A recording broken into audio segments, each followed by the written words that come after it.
Pardon the brief interruption. I need to tell you about a special upcoming event that's part of the People Reign Lessons from Leaders series, featuring 3 incredible dynamic CXOs who will be discussing how leaders are reinventing work and themselves. It's called When Intelligence is Everywhere, Intelligence is Nowhere. I'll be moderating the discussion, and we're going to be going beyond the headlines. We're going to talk about a couple of key topics that are super timely and relevant, like HR wasn't built for AI, so what's next? Is the CIO still relevant when everyone's a technologist? And what's the real value of intelligence as a service?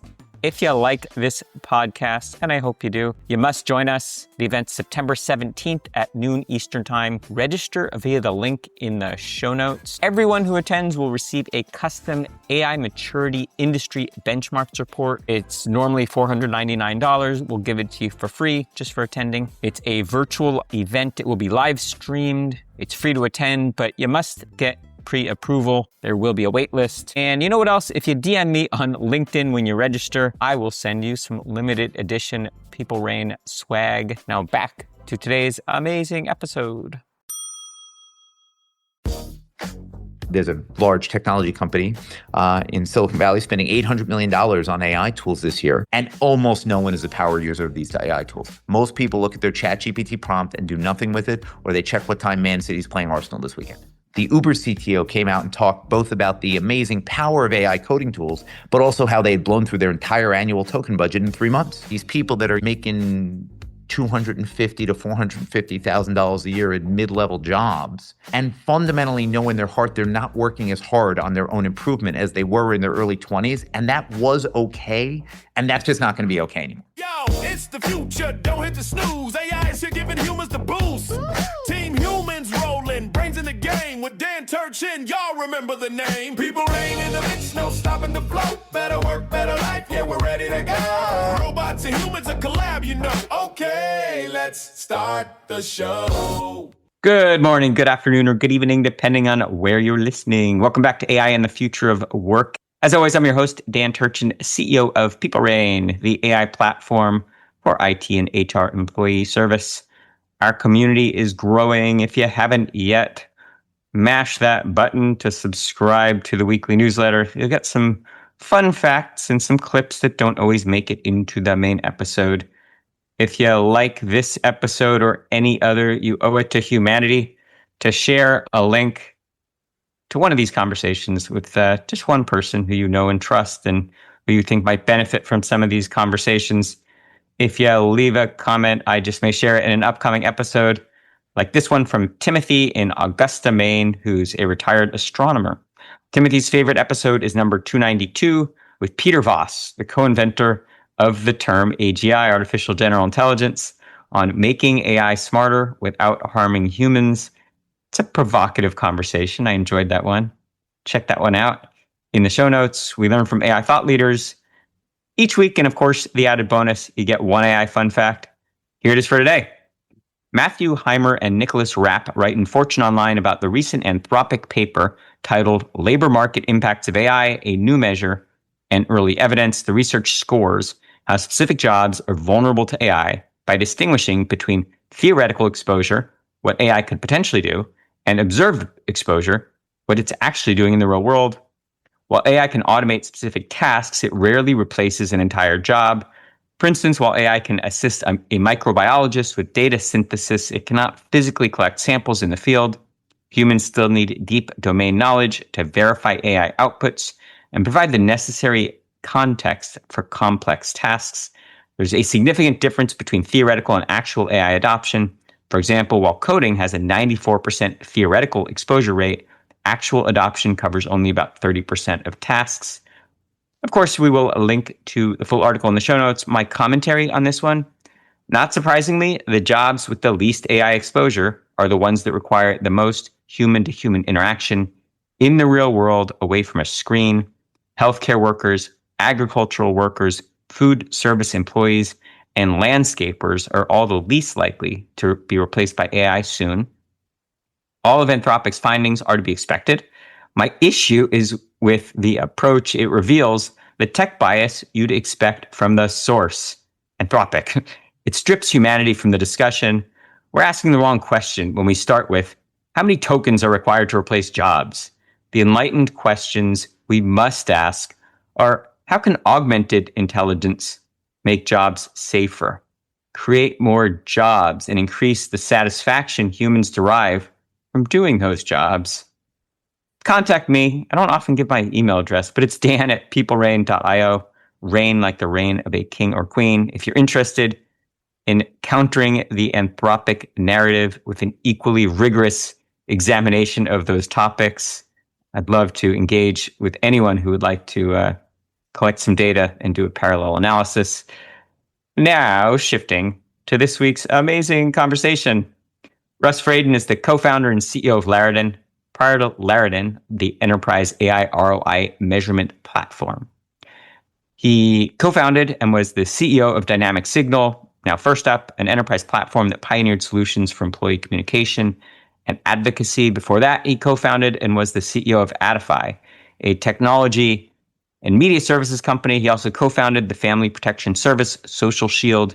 He was an early employee at Flycast, which I believe might have been my very first ISP, going back many decades. No, Flycast was the first ad network back in '96. Ad network. Okay. But there were a lot of fly-related things. There was also Fly Trap. There were a lot of flies in the mid-'90s. I haven't heard of any fly anything in a while. I think Flycast was the most successful, though. Yes, Flycast was a big company back in '96, '97, '98. Russ is also an exec at Comscore and Wine.com. He's an active angel investor, serves on various boards. He holds a BS in econ from the Wharton School at the University of Pennsylvania. Go Quakers. And without further ado, Russ, it's my pleasure to welcome you to AI and the Future of Work. Let's get started by having you share a bit more about that illustrious background and how you got to where you are today. Sure. I accidentally was the first employee at a really early internet company back in '96. Like I joined it before Netscape had gone public. This is a long time ago. And moved to California and have been out here for 30 years and have done a collection of things where I was either, the first guy or the founder, and have been, pretty fortunate along the way to see a lot of cool things happen. I mean, there are other places I guess you could name throughout world history, but it's hard to name a more exciting time in world history than working in technology in the Bay Area over the last 30 years. It's been cool. It's been really exciting. So it's a lot of fun, and hopefully I have, 20 or 30 more years of startups in me. You've been part of some amazing iconic cultures. You've lived through a lot of historically interesting tech transformations. What would you say is kind of has been the defining chapter of your career? The one that you point back to and say kind of that may be who I am today? Actually, probably the first couple of years at Comscore. So, when I was 19 years old, I was the first guy at this online ad network. And, who even knew if that was a good idea? Who knew if the internet was going to be a good idea or if advertising would be a good idea? And a couple of years later, it goes public and gets bought for $3 billion. And you're like, oh my God, I'm a genius. Everything is easy. And of course that, turned out not to be the case. And so I joined Comscore in June of 2000. Which was a great idea. We didn't have any customers at the time, but obviously there was going to be some kind of third-party measurement for online advertising, and we thought that was a good idea. And the founders were very, very smart folks who had been successful in building a similar company in the offline world, so it seemed like a reasonable bet. And then the entire world fell apart, and 9/11 happened. And in those 4 years, I think in about a 2-year window, we raised 1 flat round and 2 down rounds, or 2 flat rounds and 1 down round. I can't remember. It's been a long time. We laid off a big portion of the company, and I was like, "Oh, this is hard." It turns out building these things is hard. So it's exhilarating if your first thing works, and you go, "Oh my God, why would I not know any better? I'm a kid. Obviously, this is easy, and obviously, I have some kind of special, unique genius." And then I was, smashed in the face from age 23 to 27 with the reality of how hard it is to make these things really work. Because when you're a kid, if your first things work, why would you think otherwise, right? And so I think there were a lot of things the company did wrong. There were a lot of things we did wrong. Comscore ultimately was a multi-billion-dollar public company and big success. But I think it is helpful if you're going to have a career in startups to get punched in the face at some point in your early career with just how hard it is. Like there is, something I say all the time, and like I said, I've been fortunate to have a couple things go public, a couple things get bought, and I've been involved in lots of boards and invested in lots of stuff, and I've been around a lot of things that were successful, and some were mine, and some I was just helping or watching or rooting for friends from the sidelines. But it's kind of a miracle when anything works ever. I mean, it's really amazing. It's just so hard to make anything work. That it's fun and exciting, and it's good to, like I said, it's good in your early career to get punched in the face and see how hard this stuff is, to give you kind of a good humility and appreciation for how hard things will go. So I don't know, in terms of like helping me in business skills, I don't know that I would say ComScore was the number one thing I'd point to, but in terms of just my overall attitude about Silicon Valley, having the sweet and sour of this was easy, oh my God, this was hard, but it still turned out to be a multi-billion-dollar company was probably a nice way to start a career. Such a good description of not just the entrepreneurial journey, but the hot coal walk that is Silicon Valley. Just this idea that, from the outside, oftentimes the perception is that you just show up in Silicon Valley, you get out your pick and your shovel, and you find gold. When in fact, when we're doing it, it feels like alchemy. It feels like we're taking base metal and trying to turn it into gold, which feels more like magic. And when you're in the trenches long enough, you realize, like you said, it's really hard. The odds are really stacked against you.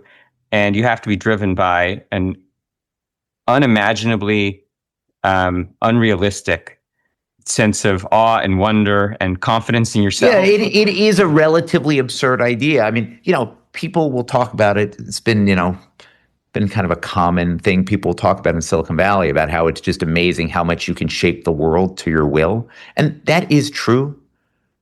But it is also an insane thought when you're, whatever age you are. I mean, someone asked me the other day about, being a, multi-time founder. I was like, well, I mean, you only get to be a first-time founder once. Everything after that is by definition your second, third, fourth, so obviously, you're not a first-time founder anymore. And, obviously some things are easier as you keep doing it, and some things are a little harder actually as compared to the first time. But it is a relatively absurd thought to think I can build a company worth, billions of dollars, and it's just me and my friends sitting around with a random idea. And like, obviously, American world history is full of people that have done it, but it's still absurd that it works. And thankfully it does, because eventually you do change the world. Oh, of course. Yes. The world is all shaped by a group of, men and women who had random ideas. Like, of course, it's unbelievable, but it's still kind of amazing when you take a step back and think about it. So you and your co-founder, you got the team back together, and I've worked with Jim for 26 years. Yeah. You had the audacious vision for Larridin. Talk to us about the founding vision and how you're changing the world at Larridin. Yeah, I mean, look, what I would say, kind of from a macro description, I'm going to talk about what we actually do, but from a macro description, my general perspective is anytime a ton of money moves into a category, and certainly outside of, I think I saw a chart this morning where the amount of money and the speed of investment in railroads worldwide was faster. So let's ignore railroads. I can't speak intelligently about that. But other than railroads, certainly nothing in my lifetime has happened faster than wide-scale enterprise adoption of AI, right? In terms of spend and velocity and excitement and fear, right? Everything that's happened around AI in the last 3 years, it's unbelievable. And kind of anytime that happens, someone generally builds the third-party measurement company in that space. And you can think of a million examples of this: Standard & Poor's and Gartner and Datadog and Omniture and ComScore and Arbitron. Not all of those companies are the same. And IMS Health and JD Power. You can name a million of these. And, generally each industry, there's one or maybe two. And we set out to do that. So how do we effectively partner with large companies to help them understand what is happening with AI in their org? What should they be doing better? Where are their people proficient? Where do they still have work to do from a training and learning and development standpoint? Right? All of these things just lack management tools. They lack budgeting tools. They lack forecasting tools. Actually, I know there's a podcast, so people listen to it at different points in time, but you and I are recording this the week that the Uber CTO came out and talked both about the amazing power of AI coding tools, but also how they had blown through their entire annual token budget in 3 months. So that's amazing and that's exciting, but these are real business problems, right? When you're spending $800 million there's a large technology company in Silicon Valley spending $800 million on AI tools this year. I'm not saying $800 million is too much. I'm not saying it's too little. I'm saying it's a lot of money. And so how do I understand what is happening and plan and budget and have governance around and training and learning and development and work with HR? And so effectively what I need to understand is what's happening in my organization with AI. How do I get people using it more? Where are the best places to deploy it? And how do I give managers the tools to kind of bring their employees along? I would suspect that unlike other metrics platforms, like all the ones you described, where take ad tech's a good example, you're measuring attribution of a campaign, you're measuring return on ad spend, you're measuring something where there's a well-established true north metric. You know what you're trying to achieve. It feels to me like this time around is a little different because it's not clear what, as a global community, we want to achieve with AI usage. Well, by the way, I'd say, look, there's lots of different kinds of platforms. So certainly in the advertising world, you care about reach and demographics. But when JD Power helps you understand which minivan has highest satisfaction, obviously that's a weird. What does it mean to be satisfied with your minivan? Is your Honda Odyssey better than? I can't name another minivan. I apologize to whoever. Wonderful Toyota Tacoma, maybe. You clearly don't have young children. All right. Well, I just have a Honda Odyssey. Actually, I have 3 children, but we have Honda Odyssey. So whatever the other minivan platform is, or what does it mean to be satisfied with your Tesla Model X versus your Rivian? Which one is better, right? And how do you understand the relative risk in credit for Exxon versus Microsoft, right? So all measurement platforms are by definition.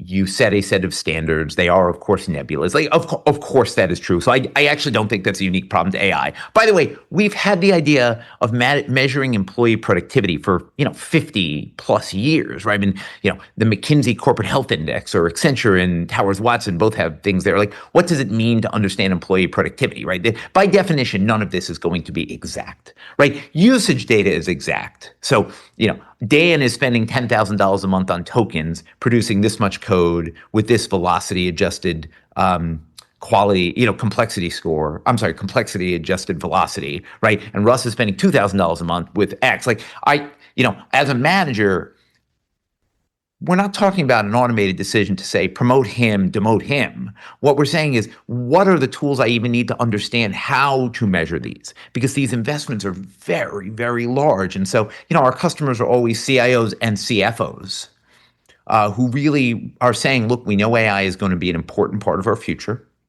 Right? We know it's going to matter, but we also know these tools are expensive and we don't have the appropriate tools around kind of measuring, but also around change management. Right. So also around, there's that line that people talk about a lot about, the future is here. It's not evenly distributed. That is true of AI in organizations today. You've deployed ChatGPT Enterprise to your 3,000 employees or Claude or whatever. You've deployed ChatGPT Enterprise to your 3,000 employees. And what you will find is 150 of them are basically supermen and superwomen today. They're more productive than they've ever been at any point in their career. They're literally waking up in the middle of the night to kick agents off, doing more work for them and going back to sleep. And then 2,000 of your employees use it to check, World Cup scenarios for the U.S. team and where they might play their knockout round, right? Like, they don't really know what to do with these tools. That doesn't make the tools useless. It says that management, traditional HR, learning and development, mid-management, senior management is very important to help bring your employees along with this new technology trend. Because it's not like telling your salespeople they have to log their notes in Salesforce or they're fired, right? What should you do with ChatGPT is just different. Much more powerful, but different than how do I use Workday. Let me give you kind of 3 scenarios and just curious, in terms of the vision of Larridin, if any of these, or maybe a 4th, 5th, or 6th one is most relevant. The CISO wants to know what AI tools are being used. Sure. Because they create threat vectors. The CFO wants to know, hey, we spent this on licenses or tokens, whatever. Who's actually consuming? Yep. Those licenses, tokens, et cetera. And then the board and the CEO probably want to know: Are we better off? Are we worse off? Sure. What's the impact of all these tokens that we're consuming? Is there kind of one of those problems that Larridin specifically focused on? So we are focused on all three. I would say they're all the same. I'd say, relatively speaking, from an energy standpoint, security matters a lot. We do not spend a lot of our time on security. So if you think of our customers, they tend to be CIO, CFO in terms of what's being used, how's it being used, at what level of proficiency, how do we get it more, and where's it driving productivity?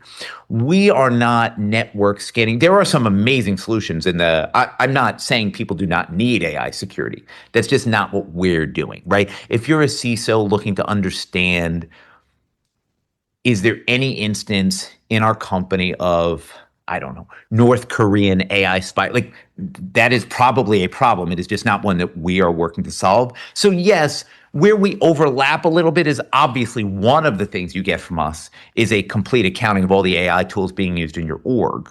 So in that narrow use case, CISOs will care about that. But generally what I have found is CISOs want a lot more functionality beyond that we don't do. We're much more focused on who's using it, what are they using it for, what category, spend, productivity tracking, spend tracking, workflow mapping, what else should people doing with AI? So think of this much more on the business side of how do we make the most out of these tools, not the security side of, oh my God, my whiteboard vendor, I didn't realize, pushed a firmware update that is sending the whiteboard picture off to ChatGPT to be summarized into notes. And now our entire corp dev, pipeline of companies we're thinking about buying has been sent to ChatGPT.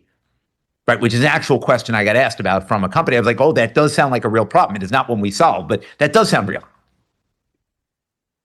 So it's insane to me that this next statement is controversial, but it is. And that's, shouldn't we measure the, quote, impact of AI using traditional business metrics? Like, how much value are we creating for our customers? Or are we retaining our top talent? Or are we more or less profitable? Shouldn't that be how we score AI? I think, sure, of course. But I also think the problem with things like that is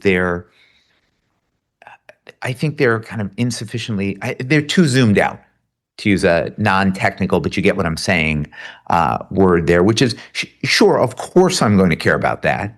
But I bought a bunch of AI and we grew revenue 18% last year. Okay, what would it have been without AI? So sure, of course I care about that. But on a micro level, what I care about is Russ is a seller. Is Russ making more sales calls? Is Russ following up more quickly? Is he moving things through his pipeline more quickly? All of those things. That's what I really care about. We have decided to spend a lot of money on Glean, a very popular AI tool. By the way, I like Glean, very, very cool. And our data seems to show that Glean is actually quite useful for companies. Arvind, the CEO of Glean, was a great former guest, and I encourage everyone listening to go dig that one up from the archives. Well, fantastic. Yes. Tell Arvind, I've never met Arvind. I've heard nice things, but you can tell him, according to our data, his product is actually quite useful. But the point is, at a very tactical basis, my, $2 million Glean contract is up for renewal. And what I need to know is not just was Glean valuable, because Glean's going to tell me it's valuable. Of course, if Arvind's even a decent CEO, he's going to figure out a way to tell me it's valuable. But what I want from a third party is, who's using it? When they use it, in what way are they more productive? They're saving time on X. They're more efficient on Y. There's a higher response rate on Z, right? Because at the end of the day, did GE doesn't really exist anymore in its capacity. Did Honeywell's revenue grow last year is such a high level goal that I don't know that really helps me understand if I should be renewing Glean for $2 million next year. Right. And so what I need to understand these are multi-billion-dollar companies, right? We have companies with hundreds of billions of dollars in market cap and tens of thousands of employees. And I have to make a decision about was Harvey worth it? or should we just use Claude, right? Because I have this very technical question of like, it's not just, are my lawyers who use Harvey more productive than my lawyers that don't use Harvey? It's also in what ways, how do I translate that into training for my lawyers who don't use Harvey as much? And by the way, I don't need to know if my lawyers that use Harvey are more productive than my lawyers that don't use AI. Kind of newsflash, it is uninteresting. These AI tools are amazing. We all know they work, right? Anyone who's used them knows they work, right? Of course. But that's not the question. The question is, should I renew Harvey next year? Or is we already have bought Claude for our enterprise? Are the lawyers that use Harvey actually more productive than the lawyers that are heavy users of Claude, right? And those are the things I need to understand as I think about what my IT department of the future looks like, because again, these things are expensive. And by the way, when I say expensive, I do want to say this, and I'm sure this is true for your listeners because of who your audience is, but one of the things I want to point out just for, I spent other than the 1 year I spent trying to fix wine.com, I basically spent my entire career in some way being involved in bringing new technology to very large companies, right? And very large companies are almost always old companies because you have to be an old company to be a large company, except Anthropic, right? But mostly like you don't get to be the size of Nestle or Deutsche Telekom in a year, right? It takes a long time to be that large, or, name Toyota, right? These, by definition, large companies are on average old companies, right? And so I've generally spent my entire career bringing new things into large companies. And one of the things that I think people don't think enough about in Silicon Valley is just change management, right? When 20,000 people work at a company, you do not, and the people that work at these large companies know this well, you do not just deploy technology and everyone uses it. So there's some set of technology that you deploy and you say, by the way, if you don't use this, you're fired. Right? Workday is a great example of this. There's no such thing as saying, I don't use Workday. Well, cool, you don't get health insurance. Like you just will use Workday when it is deployed, or you will use ADP. Like that's not you may not use the mobile app, but like the employees don't opt out of, getting paid, right? Or if you do, I guess, good for the company. Time tracking software is a good example of this. Salesforce is a good example of this. But then you have these other tools like Figma, or by the way, Excel. We've all worked with people that are heavy users of Excel and are great at it and really productive, and people that are relatively light users of Excel and kind of need to get help from people around them, right? And so change management is a big deal. And given the productivity gap between the heavy AI users and the light AI users, a giant challenge for companies is just, what does great look like, right? So I've deployed this to 3,000 people. I have 150 people. They're my trailblazers. I'm going to work with Larridin to give me a map of what those trailblazers have done, because by definition, most of my employees are not trailblazers. So what I need to do is work with learning and development and HR and management to be able to sit down, because I, as a manager, need to be able to say, Dan, just do these 3 things and you'll be more productive. Yeah, Pete figured this one out and Annette figured this one out, and this one came from a mapping company. But like, just do these 3 things and you'll be more productive. Right? This is how you're going to pull people along, because the truth is both of these things are true. We all know this. When you're a power user of these AI tools, you're more productive than you've ever been at any point in your career. And almost no one is a power user of these AI tools. Most people look at their ChatGPT prompt and do nothing with it, or they check what time Man City's playing Arsenal this weekend. Building on that, call it the Mount Rushmore of AI, one of the probably 4 faces is Mark Zuckerberg, and famously, he recently said, we're going to measure our employees' performance based on how many tokens they consume. Yep. Based on what Larridin is doing, you inadvertently or intentionally, maybe pulled into making decisions that border on the ethics of AI usage. That's something that presumably is a problem Larridin could solve, is if we want to reward employees based on token consumption, you could track that. But by the way, I will say so first of all, let's be clear. You do not need us to track that. Like that data comes right from Claude Code. That data comes right from Cursor. There's Larridin in terms of like Mark built it. Facebook is not one of our customers, right? Mark built that without us. What I will say is, I'm pretty sure what happened is, and this tends to be the arc of most things, to be clear, because Mark Zuckerberg is an amazing person, a genius manager of technical talent. Among his many attributes, he's clearly an amazing recruiter and manager the highest of high-tech talent. People tend to go through the following arc with code tools. And I'm going to use code tools as a proxy for a lot of AI tools, right? But they tend to go through the following arc with AI tools, and Facebook just speedran this whole thing. These tools are a good idea. Let's bring them into our org. Man, they see in their own data, forget us, forget Larridin, although we are a great source of this. They see in their own data, man, 5% of these people are using this. And oh my God, they are like supermen, superwomen. Oh my God, we got to get everyone using this. What is the blunt instrument to get people from sitting on their couch to running? Right? I'm setting the couch on fire, right? We are going to have leaderboards. And by the way, Mark was not the first person to do this. There's a big public company who it was a private setting, so I won't name it, but it's a big public company everybody here has heard of. He told me, I was in a meeting with him and another company where he was talking to the CEO of this other company about how they just put up a leaderboard and they were saying, you know, you got to spend the most on Cursor. If you're not spending the most on Cursor, I'm going to have a one-on-one meeting with you. Not that I'm going to fire you. I want to understand why you're not using these tools. And that is a reasonable way to pilot something. It is obviously not long-term sustainable. Obviously, because people figure out how to game things, right? Like, once things become the measure, people will game it. But it was a good way to go from this doesn't matter to this matters. And this gets to my point on change management. Even Mark Zuckerberg, with a modern company, 100,000 people work at Facebook. I don't know how many people they have in development, 20,000 of them. Yes, a lot of them are, you know, they know the intricacies of Claude Sonnet 4.7 and why it's better than 4.5 or how it compares. Like, yes, but actually a lot of them are just, you know, guys doing a good job at work and doing other stuff with their time on the weekends. And they're kind of semi-engaged and they're doing a good job. They're, you know, they're not trying to be the CTO of Facebook. They're just happy with their job, and that's fine. And so there's an element of when you're a CEO, you only have so many things you can push at once. You don't actually send out a weekly email, 75 priorities. You push one message into the ground multiple times. Actually, my last company, Dynamic Signal, dealt a lot with this communications and change management.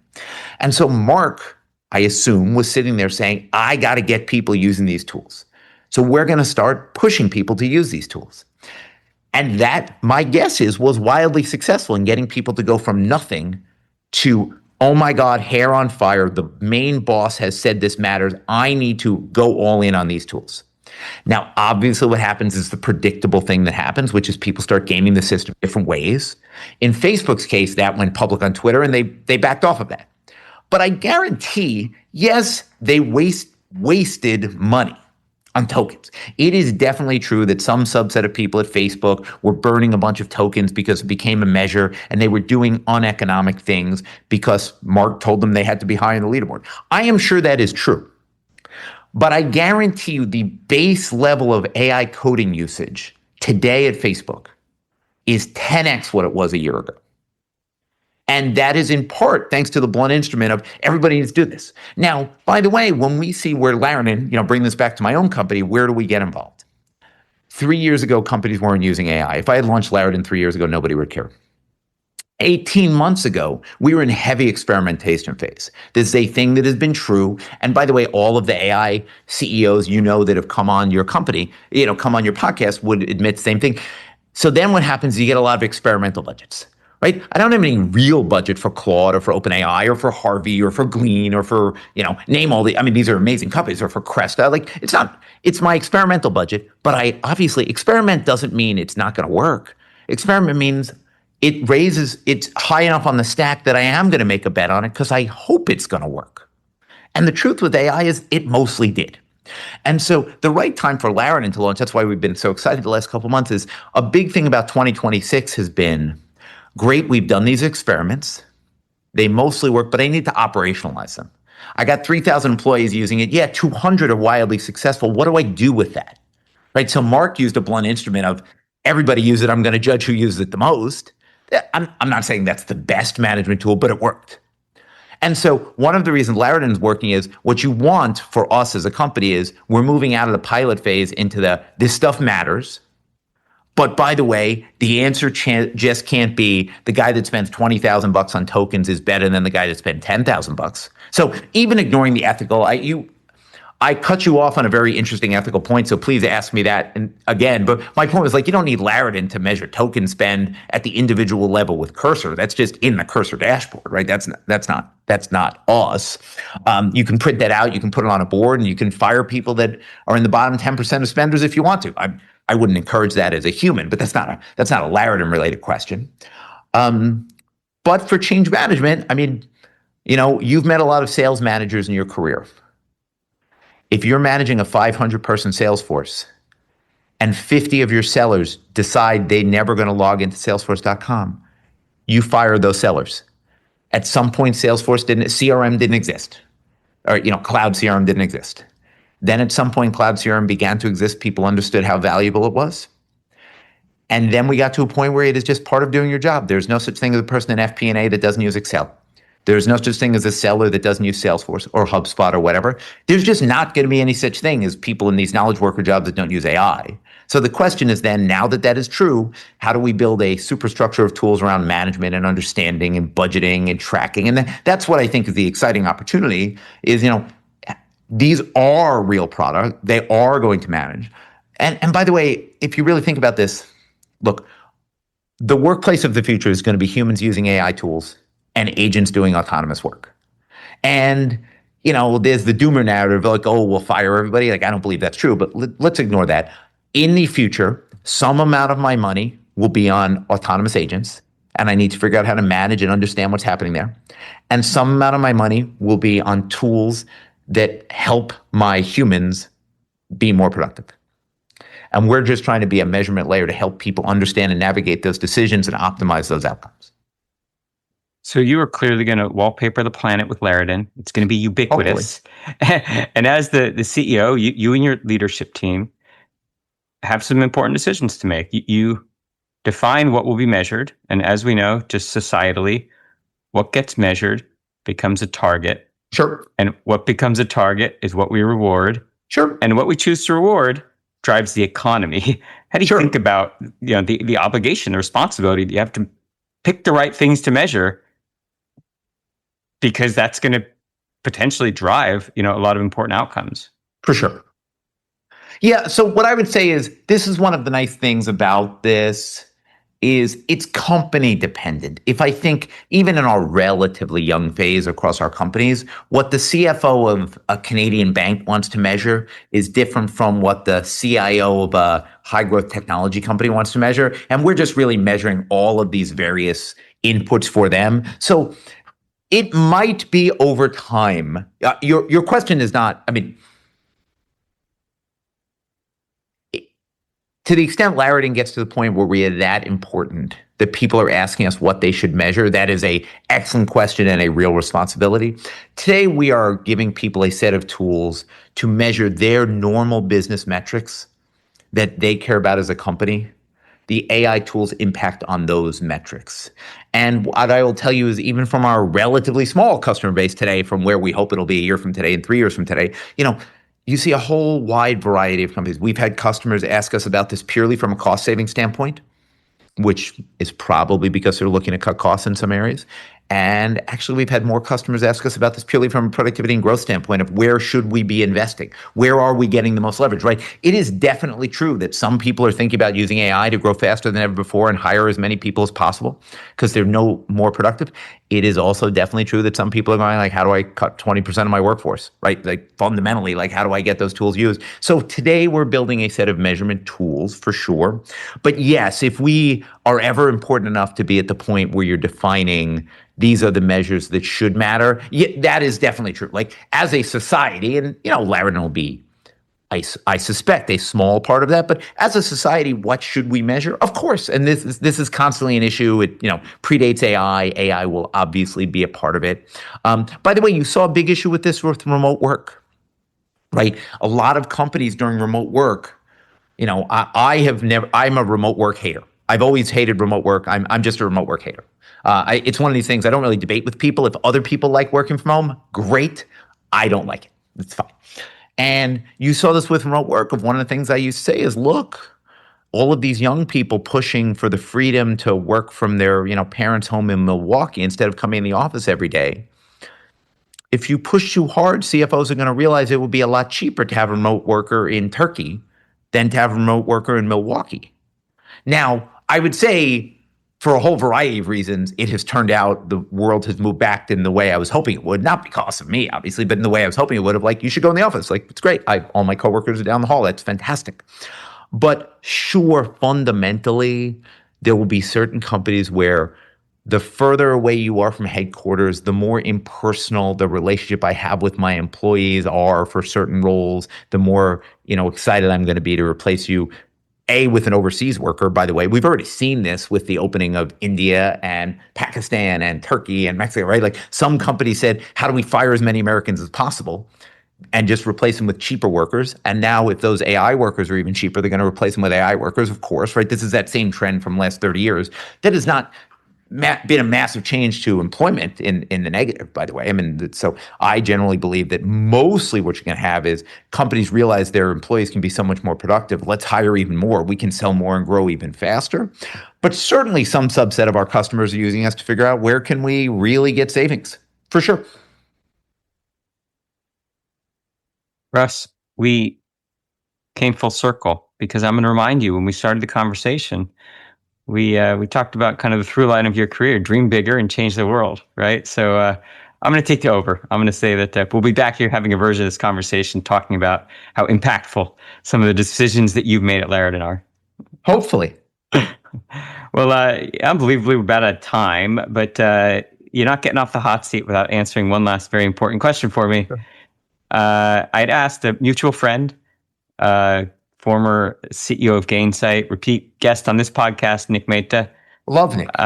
He's wonderful. Great couple of episodes with Nick. Closet philosopher, by the way. For a question to ask Russ that might be non-obvious or only an insider would know. And he said, ask Russ to discuss his replacement theory, which I subsequently read up on, and is very germane, very relevant for the topics on this podcast. So the idea you or maybe team at Larridin came up with, what kinds of jobs might be at risk, and kind of what you've talked about as the replacement theory for businesses. Yeah, I mean, I kind of said it earlier. I do not believe that most knowledge worker jobs are really at risk if people have agency and teach themselves to use these tools. I really just actually don't believe that. I think what will happen is, you saw this a little bit in your intro, or you touched on this a little bit in your intro. Tasks are being replaced with AI. I actually don't believe large sets of jobs will be replaced. I suspect the jobs that will be replaced are the ones that companies have been driving to replace for years. So I think if you're in the type of job that companies were pushing to offshore, any job that companies were trying to offshore, they're going to be excited to replace with agents. Frankly, I think one of the reasons, this will sound overly harsh, but I think this is true. I think one of the reasons there's been tremendous growth in the sector of AI doing agents for call centers. By the way, the probably the only sector where there's real agent work today. There's a lot of talk about autonomous agents, but almost all AI tools today are tools used by employees to be more productive in their job, right? They're tools used by humans. I think, there's a reason that there's so many fast-growing companies in the call center management space. And what I would say is, for whatever set of historical reasons that I'm not a corporate sociologist to talk about, if it's a job that my CFO was already, I'm talking about an American-based company in this case, if I was already trying to fire all of my Americans to move the entire role to the Philippines, I would say I already didn't view those people. I viewed that task as important, but not those people as necessarily super important members of my company in a lot of cases. And I'm already looking for ways to replace those with computers instead. Right. So I've never been in that job. I've never really thought about kind of outsourcing that. But I think there's a reason you've seen so many of those kind of tier one call center jobs moved. Frankly, AI works really well there, and companies, I think, don't really have complicated feelings around it. But I will tell you, I've spent a lot of time with CFOs. If you pitched 100 corporate CFOs today, if I had a magical AI agent technology that I was sitting on in my back pocket right now, that could replace every human FP&A person or every human accountant in a company. And I went and pitched that to the top 100 Fortune 100 CFOs today. 0 of them would buy my technology and fire their accounting team. They might buy my technology to make their accounting team more powerful. 0 of them would think about firing all of their accountants. 0 of them would fire all of their FP&A people. So I actually just don't really believe there's going to be large-scale job replacement outside of the jobs that we have been slowly replacing over the last 30 years because companies, for whatever reason, viewed those jobs as something I could offshore to some anonymous outsource vendor already. So, yes, I think companies will get lots of leverage. Yes, the average developer is much more productive. You certainly will see smaller companies punching above their weight. But I think in terms of large-scale employment, if you ask yourself, I don't know, let's pick General Mills. I don't know how many people work at General Mills. My guess would be 30,000 people. I'm just making this up. But, we could ask, Cursor or Claude real quickly, but whatever. Let's say 30,000 people work at General Mills today. 10 years from today, 35,000 people are going to work at General Mills. It's not going to be 5,000. It's not. It's not. And I know maybe I cheated by using a factory one. IBM has, 150,000 employees today. That number's not on its way to 20,000. Its number's on its way to 250,000. You saw this. The CEO of McKinsey talked about all of their hiring growth because what they found is they can do so much more. They're so much more helpful to their clients. They can help their clients grow faster. So yes, I think some back office jobs are certainly at risk. I think if you're mid-career, I actually think the biggest issue in my personal standpoint is one of the things I have found in my career is most people when they start their job and knowledge workers, not everyone, but most people in their 20s are very excited to be constant learners. They're working very hard. They want to impress their boss or they don't want to get fired or they want to get a raise. They want to get a promotion. So maybe it's fear, maybe it's greed, whatever it is. Most people in their start of their career are just working really hard and constant learners. And some people get to a certain level of seniority by their kind of late 30s, early 40s. That they're doing a good job at their job, but they're just working less hard on reinvention. They're working less hard on constantly learning. They're working less hard on pushing themselves. That tends not to be as true in Silicon Valley because you have the constant churn of your company might get sold or go out of business. But in a lot of corporate jobs, it used to be the case that if you were, 39 and you were a senior director on track to get promoted to, OVP and then VP over the next 9 years, you could work hard, but not as hard as you were working in the beginning of your career. I think fundamentally those people are the most at risk with AI because you need to push yourself to upskill and learn how to use all of these tools in a way that my kid who's a high school senior is just going to be fresh on all of these tools when he graduates college in a couple of years or, things like that. And so I think, frankly, one of the reasons there's so much narrative around this is the people whose friends are reporters and who spend a lot of time on Twitter and who have a lot of angst are these people that are, making $250,000 to $450,000 a year in mid-level jobs and fundamentally know in their heart they're not working as hard on their own improvement as they were in their early 20s. And that was okay. And that's just not going to be okay anymore.